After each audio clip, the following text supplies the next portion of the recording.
Hello, my friends. I greet you. It's 17:59 on the 1st of February 2019. And if you have been following this channel, you will know that it is Friday. And so the program is My Friday Happy Hour.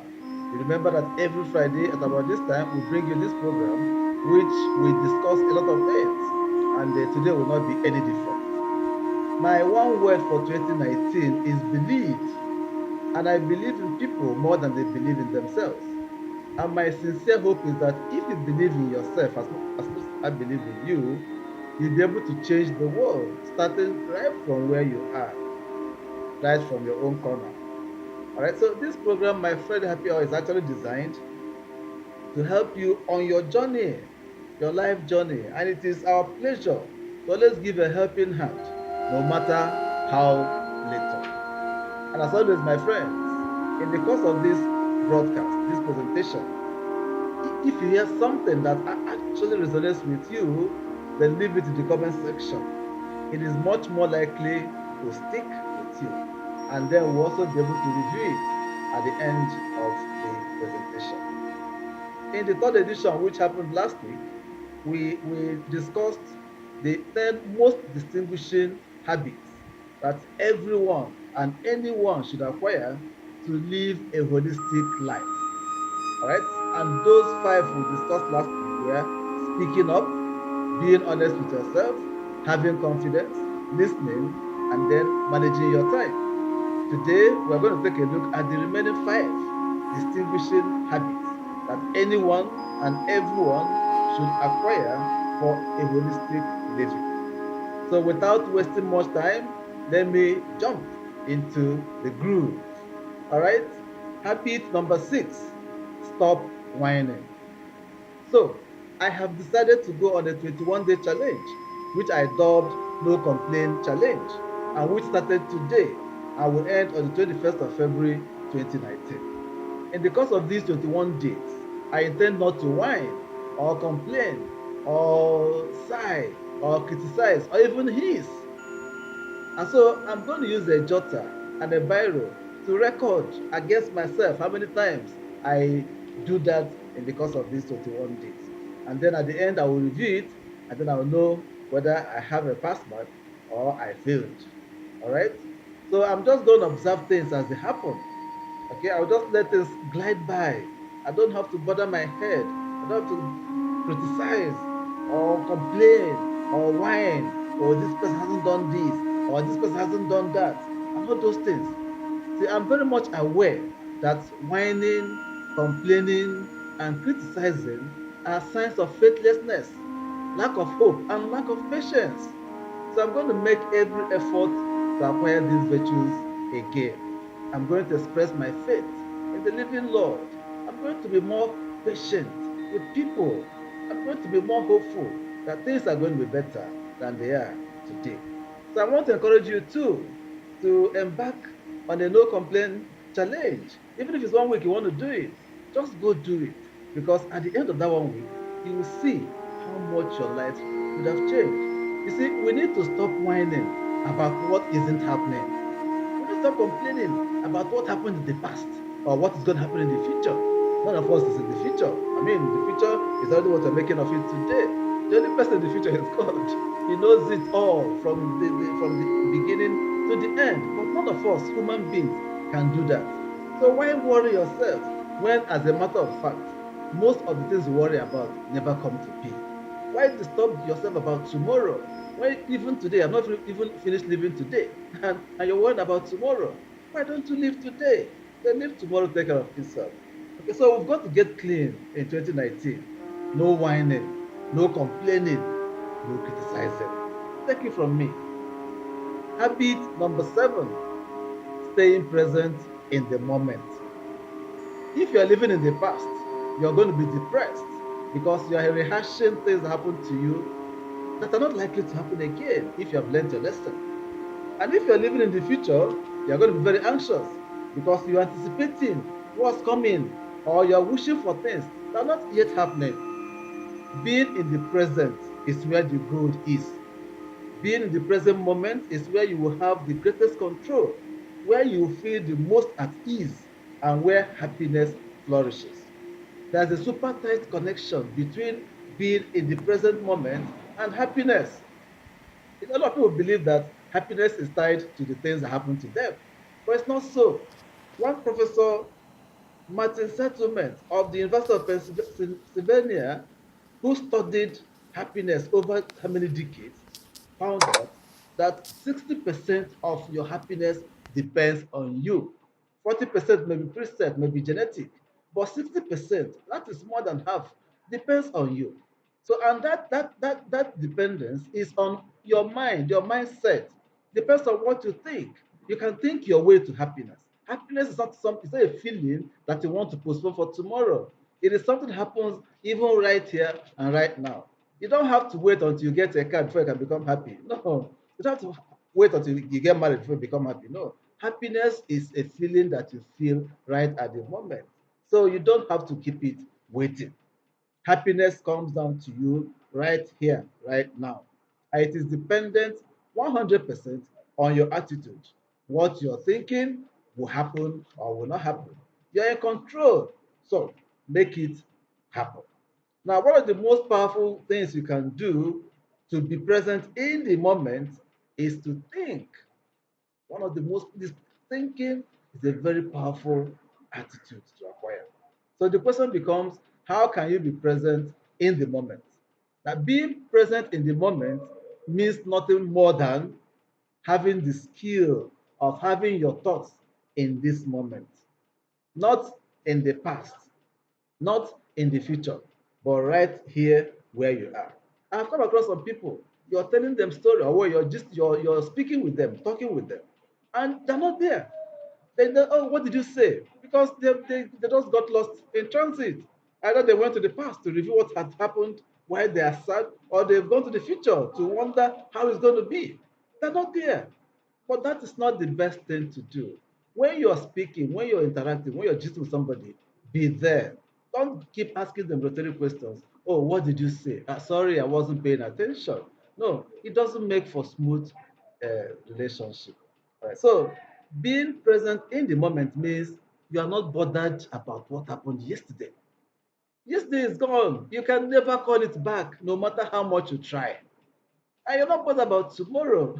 Tomorrow is yet to come. And until it comes, it will bring its own challenges.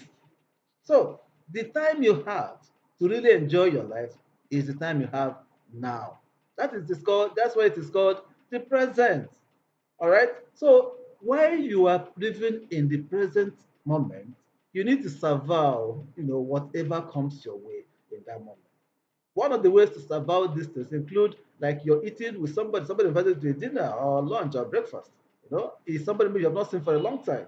So you are happy to be in that place. So instead of just thinking about, oh, when did I see this person last? Tell the person, it's been nice seeing you again. Oh, it's nice eating with you again. Oh, this dish, oh man, this food is quite tasty. Oh, I love it. And then you commend the person who cooked the food. That is the way to be present in the moment.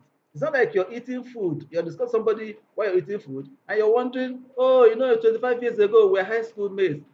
That was 25 years ago. You can't come back, you can't call it back. But right there, you're having the lunch with the person. Speak about the now.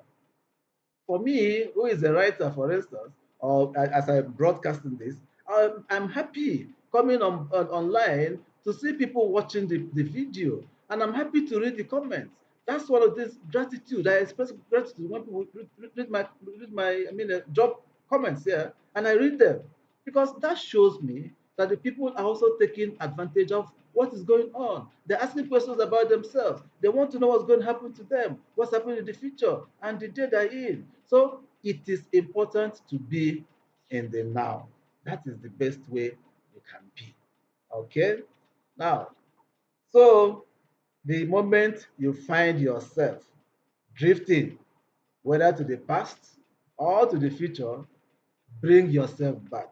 You have that ability. That power is in you to do that. Refocus yourself the moment you find yourself drifting out of today. So, habit number 8, being consistent. In the last time I discussed that success is not a destination. Unfortunately, some people think that success is just you have arrived. Oh, he has just arrived. No, you don't arrive at success. Success is not a destination. That somebody had a great show for one night, or somebody had a great jump, he scaled like 10 meters and stuff like that. Yes, that's success at that point. But that is not his arrival point or her arrival point. Success is not a destination. Now, success rather is a journey. Is a journey that you have to be consistent with. Because if you are successful today and then tomorrow you slack, you cannot be successful. And the only time you can be said to be successful is when you have succeeded in one thing, the second thing, the third thing, and so on. Then you can be said to be successful because you are consistently posting successful results. You're constantly posting success in whatever your hands find to do. And if you don't do that, well, if you don't succeed most of the time, well, you'll be remembered for your last failure. And it's very easy, you know. Well, if you have tested failure before, you will know what I'm talking about. I have tested failure, but I did not let my failure define me. All right. When I failed, I rose up again. I removed the dust on me and I continued. That is why I'm able to come here and talk to you about these things. Because these are things I have experienced as a person. All right. So you don't go mourning because you have failed or you didn't succeed in one thing. No. People who are most successful have also failed many times. It's important for you to know that. Failure is not an end on its own. Failure is just a sign that you didn't get it right the first time. So go try again. So when you fail, you must have to pick yourself up quickly. Don't begin to mourn. Don't begin to rationalize. Don't begin to find excuse. Why don't all the whys you go. Just rise up, dust yourself off, and begin to work again. Do that which you have to do to get that which you want to get. So success is not a destination; it is a journey. It's just like power, you know. So it's not like power. Power is transient and ephemeral. But some people think that they have power. They are all powerful. Nobody's all powerful. There's only one person who's all powerful. He's above. He's God. Well, God is in me too. He is in you. All right. So he is the only person who is all powerful. Though some people may have authority and they don't have power. For those of you in Nigeria, see what's happening in Lagos. Where a city governor was not able to get a ticket for a second term because he had the authority, but he didn't have the power. Those are the power had to put the rug off his feet. And see the challenge is going on there in Lagos right now. Okay, so whatever it is, success is not a destination. It is a journey. And for you to say you are successful, then you have to be consistent in doing those things that make you successful. Habit number 9, getting enough sleep. When the doctors say you should get at least 8 hours of sleep every night, they know just exactly what they're talking about. If you always get 8 hours of sleep a night, then you are said to be having enough sleep. Even though some people argue, and I also argue, it's not about the quantity of sleep, it's about the quality. But that's not the argument here. All right, so the important thing is that you are supposed to get enough sleep. Now, if you don't get enough sleep, if the day comes when you do not have enough sleep, you know that it is already a spoiled day. Because not only will you be disoriented all day long, but you would also be very irritable and constantly yawning due to sleep deficit. You would also be tired and sleeping in out of sleep, a short-term sleep as it were, which is very, very frustrating. So in order to avoid these side effects of not having enough sleep, endeavor to always sleep at least 8 hours every night. That will help you enjoy your day. The last, but not the least, habit number 10, having empathy. In the battle of the genders, it does appear that the females are more wired to be empathic than the males. Being empathic means putting oneself in the position of the person being empathized with. This is quite different from sympathy, which happens from the outside. Empathy happens from the inside. In movie theaters and cinemas, the females tend to cry along with the lead actress and also feel her pains and sorrows as if they were theirs. So they feel that it is happening to them at the same time. It's very mysterious and a valuable resource too of the human species. And women, I think, access it more effortlessly. They cry at sad movies. And it doesn't matter what their positions or status may be. Neither do they feel that they will lose face if they cry in public. Sometimes even a breaking news story, and they will instantly transport themselves in thoughts and feelings to the victims affected. They feel enraged and sorely angered and vent their anger, writing letters through tears with hearts that are pounding. Sometimes I used to wonder why human beings developed these inconvenient and embarrassing responses. This sniffling, the choking word obstruction, which could make one go without food and water. But the last thing that physicians, soldiers, stockbrokers, journalists, fashion models, politicians, newscasters, and news commentators, and venture capitalists, the last thing they want to be associated with is empathy, because then they will not be able to do their work effectively. So they must all suppress empathy in order to work most efficiently. I've often thought of the possible value and function that empathy could serve in the Darwinian scheme of survival of the fittest. It says only the fittest can survive, adapted to the situation and the circumstance. So at what point did we as human beings develop empathy, since we struggle to be the fittest that will outclass every other person around us? Seriously, I thought, why and how did we evolve with this weak passion right in the deep recesses of our hearts? And the answer, as I formulated it to myself, is that empathy is the engine that powers all that is best in us. Empathy is what civilizes us, because otherwise we'll be killing one another every other day just to take place. Empathy is what connects us to all of humanity. So that's you have them there, guys. The remaining five most distinguishing habits that anyone and everyone should strive to acquire in order to live a holistic life. Thank you so much for watching. I hope you enjoyed this presentation. I would love to know your thoughts about this presentation and what is your take home from it, and which you're going to apply immediately somehow to your life or to your business. What was your favorite of the 10 that I mentioned? If you didn't watch the first five, please do watch. It's also in the series here. Watch the first five and then look at the last five, and then know the ones that you want to actually pick from them. You can leave me comments on the comment section down there. I'm really very anxious to find out what your best of these 10 is. And if, in your own opinion, there are other habits that are most distinguishing that one can learn, you can also drop them as comments. Drop them in the comment section. I would really love to see what you have to say.